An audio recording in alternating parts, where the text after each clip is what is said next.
It was 3 in the morning on May 27, 2023, when a taxi driver in South Korea pulled over to pick up what appeared to be a young girl with a suitcase. She looked like a middle schooler, maybe a high schooler at most, standing alone at that hour with luggage in hand. The driver popped the trunk and offered to help, but she insisted she could manage on her own. She lifted the suitcase into the trunk, closed it, and slid into the back seat. The driver glanced at her through the rear view mirror. It seemed late for a vacation, and her destination made even less sense.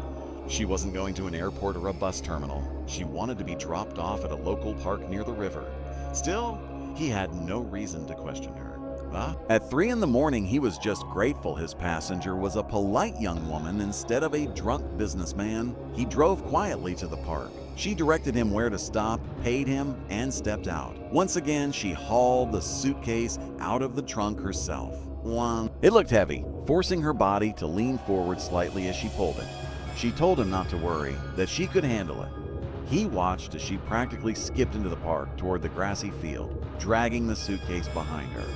The driver decided to take a smoke break right there. He thought she might need a ride back. No taxi was going to stop in the middle of a park at that hour, and nothing good seemed likely to happen to a young girl wandering around alone near the river at 3 in the morning. He lit his cigarette and waited. 15 or 20 minutes passed. Then he saw her again, walking out of the park toward him. The suitcase looked different now. It was light, almost flying around as she moved it. Earlier, it had been dragging on the wheels, weighing her down. Now it seemed practically empty. She asked him for a ride back. The whole energy felt wrong. She didn't seem to notice that he was the same driver who had brought her there. He kept glancing at her in the rearview mirror as he drove. Something in his gut told him this wasn't right. Where would she have gone with that suitcase, and why would it be lighter coming out of the park? Nobody just throws away their clothes in a park. She might be a middle schooler, but there was something unsettling about the situation. He alerted the police. They searched the grassy field in the park and found what she had been transporting: dismembered human remains. The taxi driver had unknowingly carried body parts in the trunk of his car. He had sat in that vehicle with a young, baby-faced killer not once, but twice. The case went viral in Korea almost immediately. CCTV footage showed the killer skipping around with a suitcase full of remains. She had a cute little bob haircut that bounced as she walked. People found it unsettling because she carried herself with this childlike mannerism, this innocent energy, while transporting dismembered body parts. But what disturbed people even more was what investigators discovered on her phone. She had an unhealthy fascination with serial killers and an obsession with true crime documentaries. She killed, dismembered, and disposed of a victim because she just wanted to see what it feels like to kill. The victim's name has been kept private according to South Korean law, but throughout this case, she will be referred to as Hannah. She was a young woman in her 20s who tutored high schoolers in English. Tutoring in South Korea is not easy. Parents are demanding, heavily involved, and extremely selective when choosing tutors for their children. Hannah was a university student at a prestigious school, and she genuinely enjoyed teaching. She wanted to make learning English fun and engaging for her students. She was good at what she did. In 2023, Hannah used a tutoring platform that verified credentials for tutors. Parents could browse profiles, check transcripts, and even view background checks. The platform made it easier for tutors to connect with families. Demand for English tutors was high, and the pay was fairly good. Hannah received a lot of messages from parents inquiring about her services. One mother was particularly insistent about hiring her. Hannah initially declined because the house was too far away. She preferred something closer to avoid a long commute. But the mother kept pushing, even offering to drop her daughter off at Hannah's apartment for the sessions. Hannah found it hard to say no. The mother seemed desperate, and Hannah liked helping students. She agreed. On May 26, 2023, around 6 in the evening, Hannah prepared her apartment for the first tutoring session. She wiped down the table and straightened up the space. Then she heard a knock on the door. She looked through the camera and saw a preteen student standing outside. The girl had a short bob haircut curled outward at the chin, round cheeks, and glasses. She wore a school uniform. Hannah opened the door, ready to start the session. There was no way for Hannah to know that the girl standing in front of her was not actually a middle schooler. Her name was Jung Yoo-jung, and she was 23 years old. The school uniform had been purchased at a thrift store. Underneath it, she was hiding a knife. Within minutes of entering, Jung Yoo-jung established that Hannah lived alone. She pulled out the knife and stabbed Hannah repeatedly in the neck, targeting the same area over and over. She stabbed her more than 20 times. The precision suggested that she had researched where to stab, that she knew what she was doing.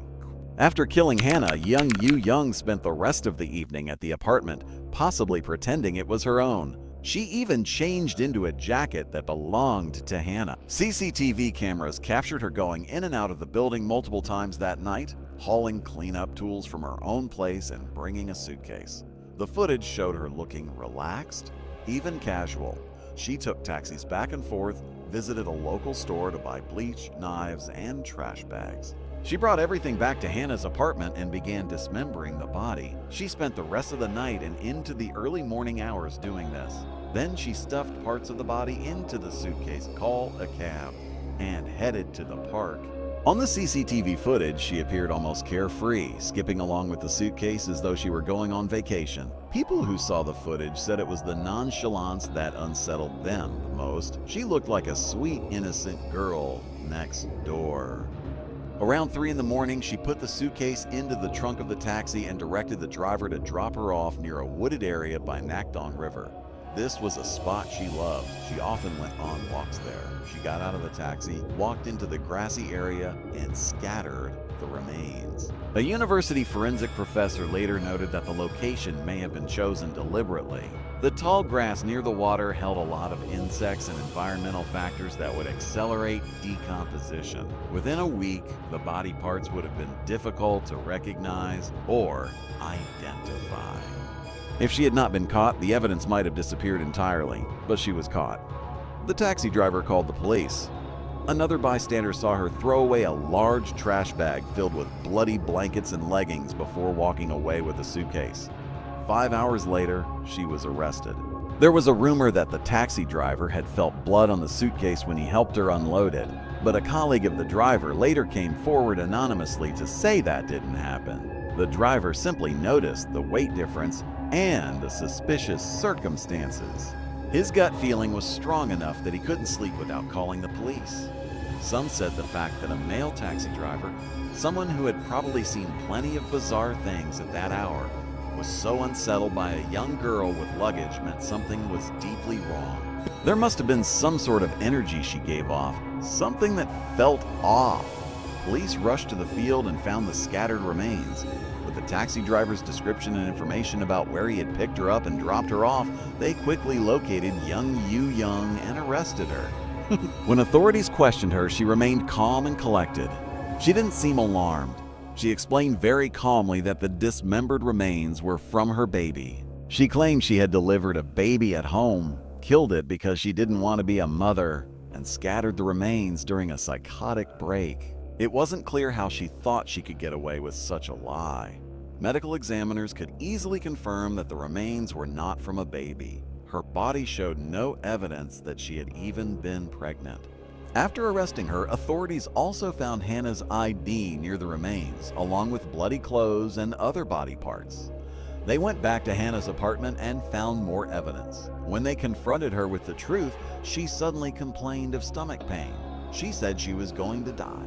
Because she was in police custody, they rushed her to the hospital. There was nothing wrong with her. She was lying. After the hospital, police brought her back to the interrogation room and began going through her phone. They had many questions. Did she know the victim? Did she target her? Why would she do this? How long had she been planning it? Were there other victims? Was she working with someone? Her phone revealed a disturbing search history. She had looked up tips on how to hide a corpse. She had watched a large number of true crime documentaries, but something investigators rarely saw was how empty her phone was. Digital forensics showed that she had no contacts saved. She had no messages, no incoming or outgoing calls, no friends, no family, no social media interactions. Nobody was contacting her. In 2023, for someone her age, that was almost impossible. She was truly like a ghost. Jung Yoo-jung was born in 1999.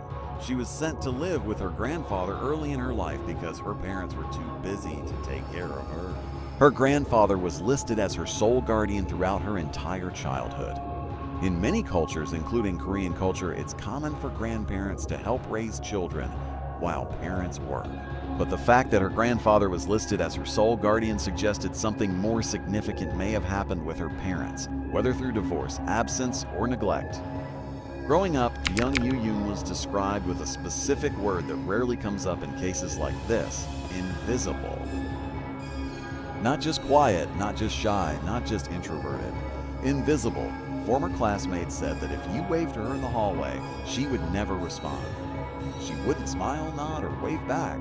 She would just ignore you. If you asked her a question in a silent room and she knew you were asking her, she wouldn't respond. She wouldn't even look at you. If an elder, a teacher, or an authority figure asked her a question, she would avoid eye contact and answer only yes or no. Outside of school, Jung Yoo-jung never left her home.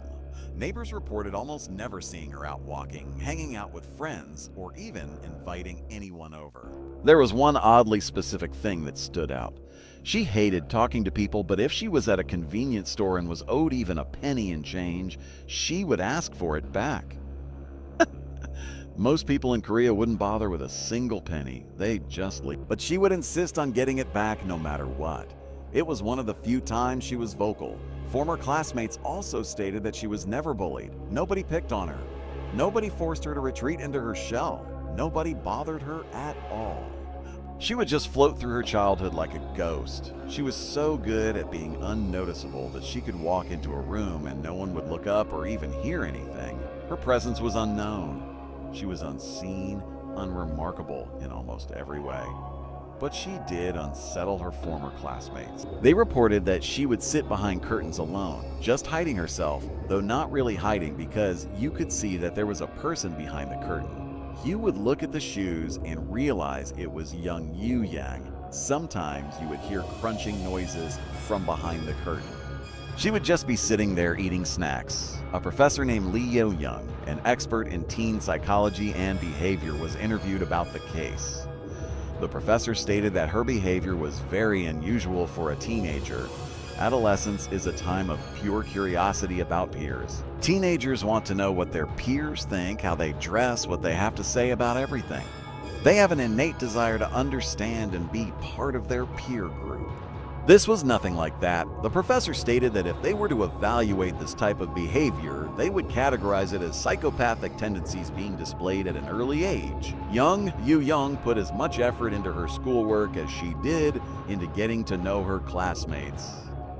Another thing that stood out was that she was never angry, never upset, never depressed. She never had this passion against everyone, this feeling of being misunderstood or different. She just seemed utterly neutral about everything, passively indifferent. In hindsight, people said that might be scarier.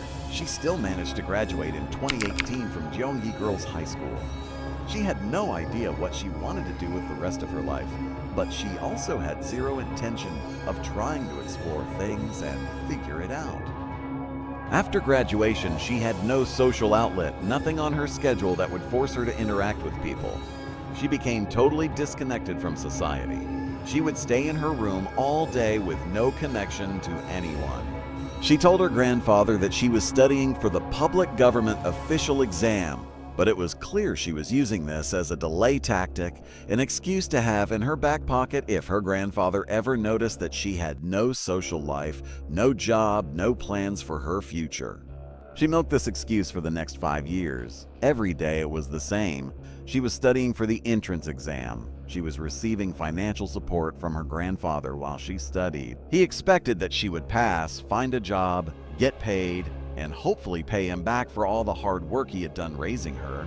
The grandfather didn't know that you needed college-level proficiency in English to even qualify to take the exam, which Jung Yoo-jung clearly did not have. That might be why she chose her victim. In 2017, Jung Yoo-jung applied multiple times for a job as a golf caddy. She submitted her resume and wrote that after leaving high school, she had started preparing for the college entrance exam. She wrote that she enjoyed being active and meeting other people and really wanted to try the role. But once she got a call for an interview, she did not say a single word. Even when the interviewer asked standard questions, there was only silence on the other line. She refused to talk. The recruiter was confused because she had applied for the job. Why wouldn't she speak? She didn't get the position. When she found out she was rejected, she called them back and cursed them out. She kept demanding to know why. They didn't want to tell her the real reason, that she was strange and didn't respond to questions, so they said they were looking for an English speaker and she wasn't proficient in English. It is speculated that Jung Yoo-jung started developing a hatred for those who were good at English, and maybe this is why she ended up searching online for English tutors to murder. Hannah was a young, successful, accomplished university student at a prestigious school who was also an English tutor. She was everything that Jung Yoo-jung was not, and that may have been why she was targeted. Because of the lack of any contact on Jung Yoo-jung's phone, the word hikikomori has been coming up in discussions about her case. In Japanese culture, there is a phenomenon where adolescents and young adults become very reclusive, usually after graduating high school. They live in voluntary solitary confinement, usually in their parents' home. Some go years without talking to or even running into their own family members in the same apartment.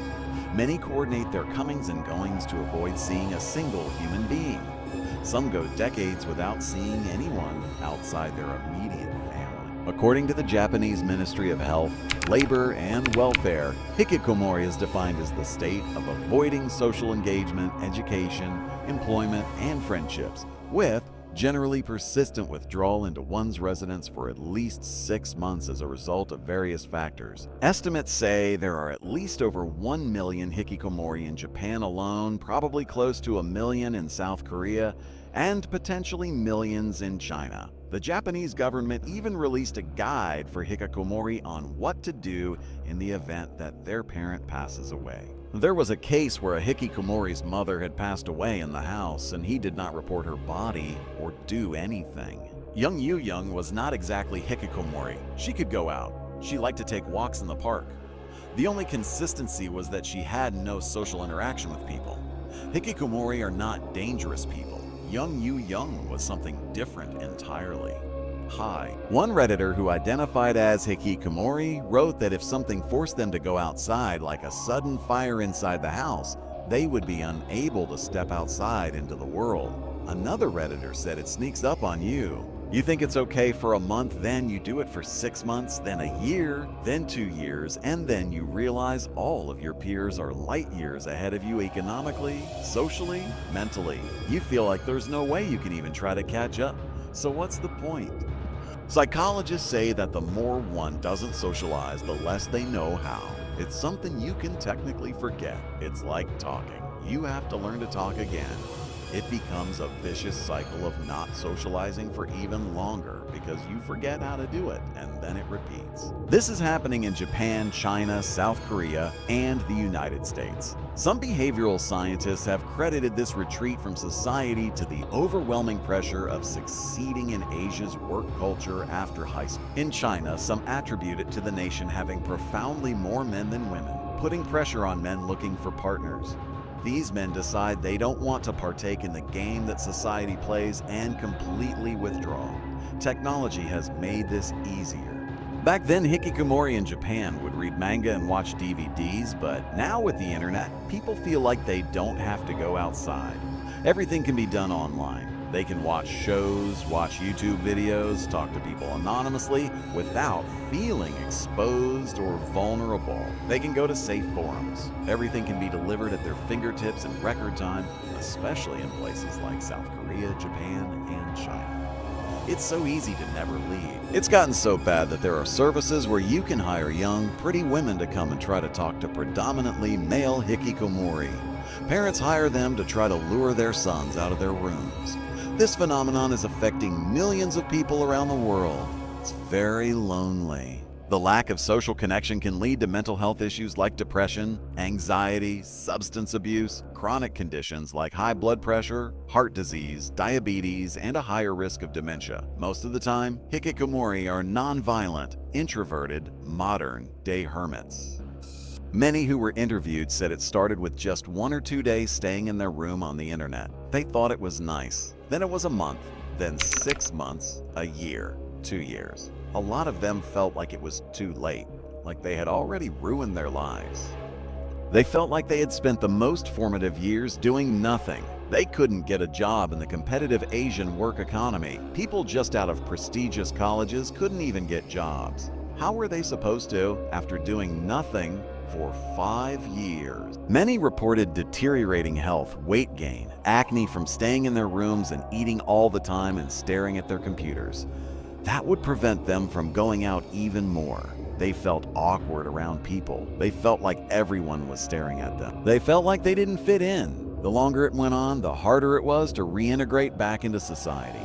Most of them just thought they would stay with their computer. That was it. Jung Yoo-jung was like that in the sense that she was obsessed with her computer, with her electronics. She was primarily obsessed with consuming true crime documentaries. Most people who watch true crime content have an interest in current events or understanding the world around them. Many people watch these documentaries because it makes them feel like they know what kind of evil is out there, what kind of people exist in the shadows. It makes them feel like they can prepare themselves, understand warning signs. It feels safer to know than not to know what kind of evil exists. It eases anxiety. That is not what Jung Yoo-jung got out of it. She fixated on the killers of each documentary and asked herself what it felt like for them to kill. Unlike most people, she did not have a healthy human level of curiosity with other interests in life. She didn't care to watch documentaries about cases of injustice or unsolved cases that need attention or cases that could bring justice to victims' families. She watched these documentaries for inspiration. Police found a large amount of true crime content in her phone records and digital footprint. Psychiatrists believe she wanted to feel what it felt like to kill. There is a conspiracy that she didn't actually kill because she was obsessed with true crime. Some people think the connection is too convenient, that society is drawing these dots because it feels better knowing there's a reason. When we don't know, it's scarier. We feel better when we can explain things. Psychiatrists have said we don't know for sure if this is her motive. As of right now, she's being labeled as someone who was so obsessed with true crime that she killed someone just to feel how it feels to kill. But several psychiatrists said, we don't know that for sure. As a society, we connect these dots because we feel better knowing there's almost a reason. Not knowing makes it scarier. She escaped her reality to exist and relish in the reality of being a murderer. She became so engrossed, allegedly so obsessed, that she made up her mind. She was going to kill to see how it felt. After she was arrested and tried to lie, saying the remains belonged to her baby, police found out who the victim was. She changed her story. She stated she did not kill Hannah. She was just hired to dispose of her body. Someone else killed her, and she was just helping because they promised her something in exchange. When asked what they promised her, she said she was promised Hannah's identity. She claimed she just wanted to commit identity theft, not murder. Many psychiatrists speculated that while this is a blatant lie and she is the killer, it gives insight into her own thoughts and desires. She wanted Hannah's life. She was jealous of Hannah's life. She wanted her identity. Police found a digital footprint showing she had watched the South Korean movie Helpless multiple times prior to the murder.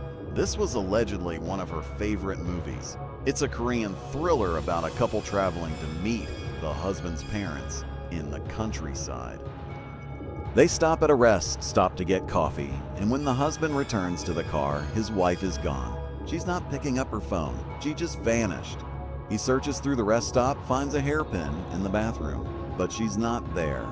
He drives all the way back into the city, goes to her apartment, and finds it completely ransacked. He gets his cousin involved, a former police officer, and they find out that the wife has been stealing other women's identities and is probably a killer. The fact that this was her favorite movie made some people think she really wanted someone else's life, that maybe she was trying to recreate the movie. Others thought she might be setting up some twisted alibi, watching the movie to figure out her lie that she was trying to steal Hannah's identity. Some psychiatrists believe we can't trust a single thing that comes out of her mouth. We don't know the motive. We don't even know if she wanted to take Hannah's life because she was jealous. This could be a well-spun fabrication. She could have been watching the movie to construct her lie. The police knew she was lying. They kept pushing, and Jung Yoo-jung quickly changed her story again. She stated that she killed Hannah because she got into a fight with her. The police were fed up. They didn't believe this because why would she get into a fight with someone she didn't know? And why would she trick them into being her English tutor if she didn't know them? It didn't make sense. They did not believe this lie either. While she was being stalled by investigators, the police were able to look up her family registry and call Grandfather Jung. He rushed to the police station. His whole universe shattered that day. This was his only family. He had raised her like his own daughter, and he felt like a complete and utter failure. How could he have failed Korea so badly by raising a killer? Grandfather Jung rushed to the station, and the police asked him to talk to his granddaughter to get the truth. He cried as he begged her to confess to her crimes. He pleaded with her to admit her sins for him, to do it for him and his integrity. She had given her grandfather nothing except a lifetime of pain. Grandfather Jung had given her absolutely everything. This was the least he could ask of his granddaughter. Jung Yoo-jung confessed her crimes. Grandfather Jung was later interviewed as he was hounded by the South Korean media. He said he felt really sorry for the bereaved family because he was a sinner who raised his granddaughter wrong. He never expected this situation. He never even imagined this. When Grandfather Jung's neighbors were interviewed, one of them said the girl was calm, quiet, and kinda strange, but the grandfather was a really nice person. It's safe to assume that Jung Yoo-jung was just a bad apple. Grandfather Jung was potentially just another one of her victims. When Jung Yoo-jung confessed to the police, she cited her motivation as she just wanted to experience murder. She just wanted to know what it feels like. She said she had been planning the murder since February, a full 3 to 4 months. With a confession and a crime scene full of evidence, the authorities prepared for her prosecution. She was officially charged with murder, damaging of a body, dismemberment, and a third charge of body abandonment and scattering of the remains. On June 2nd, around 9 in the morning, before appearing before the prosecution, she said 2 short sentences as the media questioned her. She said she was out of her mind, like she didn't have her right mind. She said she was sorry for the victim's family. She also ended her press interview with "thank you," which professionals believe she copied from past criminals' interviews, behaviors, and attitudes. Many killers in documentaries give press conferences and end them with "thank you" in Korea. The way she said it didn't feel natural. It felt like copied behavior, not mocking, but mimicking. Many netizens who followed the case criticized her words, believing her apology was a pathetic attempt at appealing for a lower sentence. They said she was using her childlike innocence and youthful facial features to try to get away with murder. However, due to the case blowing up, there's a chance the high-profile nature is going to pressure authorities to sentence her with a much stricter sentence. Yet the length of a sentence doesn't seem to mean much to Jung Yoo-jung. According to police, she's doing great in jail. She's calm and not the least bit scared or anxious. She's eating well, sleeping well, and not feeling much remorse, or at least none that people can see. Netizens were so enraged about this that many dug into the prison menu and found out that the prisoners were eating better food than what was given to the military during their service. The menu was high in quality, with lots of healthy options, fresh vegetables, and even dessert options. Netizens wondered how the food was better than the food they eat at home, and there were questions of whether tax money should really be used this way. After her appearance in front of the media on June 2nd, her results from a test that measures psychopathy were released 4 days later on the 6th. The psychopath test was created by a Canadian psychologist, Dr. Robert D. Hare, in the 1970s. It's called the Hare Psychopathy Checklist, and it asks 20 questions that are supposed to hone in on your true nature. Professionals allegedly use it to assess cases of psychopathy, and it has been described as the single best predictor of violent behavior currently available. The psychopathy measurement test functions on a scale out of 40. The lower the score, the less likely you are to have traits of a psychopath. Psychopaths typically score an average of 25, which indicates a very likely tendency to be a psychopath. Normal people fall around the 5 or 6 range. Some of the prompts include statements like, "I generally evade responsibility and do not answer to anyone in my life." You answer them yourself with responses like strongly disagree, somewhat disagree, neutral, or does not apply, Cho. Other prompts say things like, "I have a grandiose sense of self-worth," or "I have a history of exhibiting cruelty to others." The patient rates themselves. On her first evaluation, Jung Yoo-jung scored 15 points out of 40. Even though 15 is higher than the normal range of 5 to 6, it's still below 25, which is the threshold for psychopathy. However, on June 7th, she went through a second evaluation and received a score of 28 points. Some notable comparable scores include Ted Bundy, who got 39 out of 40, and John Wayne Gacy, the clown killer, who got 27 out of 40. She scored 1 point higher than John Wayne Gacy. She also ranked 1 point higher than Kang Ho-soo, a notorious serial killer in Korea who kidnapped and murdered 8 women. He scored 27 points. She scored 28. The test has been criticized by some researchers and experts, but regardless of what a score indicates or doesn't indicate, it's clear that Jung Yoo-jung was at least not a normal person and at most a budding serial killer. Police found evidence that she had been contacting multiple tutors.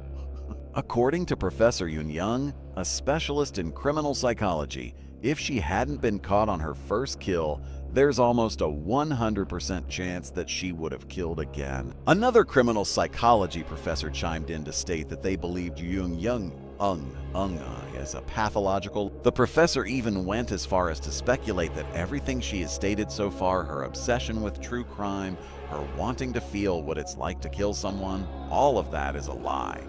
All except for the fact that she killed Hannah. That is the only thing they think should be taken as fact. Nothing else should be considered. The professor claims we might not even know how meticulously she's been planning, how far in advance, or even what her final goal was. Another criminal psychologist stated it's way too early to determine why she even killed. They said that as a society, we are quick to believe her reasonings not because we are gullible, but because otherwise the message would be that no one is safe from such a random type of murder and monster, and that is more terrifying. On June 8th, the Busan police gave an award to the taxi driver who reported the crime to the police. However, the taxi driver refused to take the prize and quit his job. According to colleagues, media has been hounding him down. People around him said he's terrified. He has so much trauma from this encounter. He had driven this young woman with dismembered body parts in the trunk of his taxi at 3 in the morning. The taxi driver is doing everything he can to remain out of the public eye. He has not given any public interviews.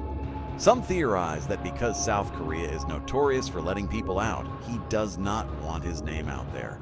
He is that terrified of Jung Yoo-jung. If she is released, he believes she will track him down and kill him. As for the tutoring app that Hannah had been using to find clients, many tutors have deleted their profiles because of how easily accessible the tutor's personal information is. The original purpose of the app was to assure parents that tutors are credible, that they are actually going to the schools they say they are, getting the grades they claim. The tutoring app doesn't background check or verify anything about the parents, just the tutors. They responded to these concerns by saying that because they cannot verify parents of students in the app, there's nothing they can do.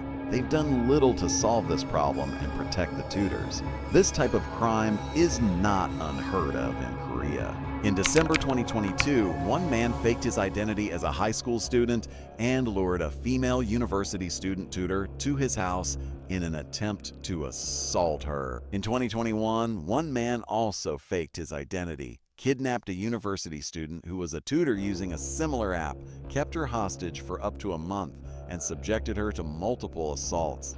Hannah's family chose to remain anonymous. Her life, filled with ambition and kindness, was ended by someone who wanted to know what it felt like to kill. The investigation continues and more developments are expected. Jung Yoo-jung remains in custody, eating well, sleeping well, showing no remorse. The taxi driver who helped catch her has disappeared from public view, too afraid to ever be found. Grandfather Jung lives with the weight of raising a killer. And somewhere, Hannah's family tries to make sense of a loss that has no explanation.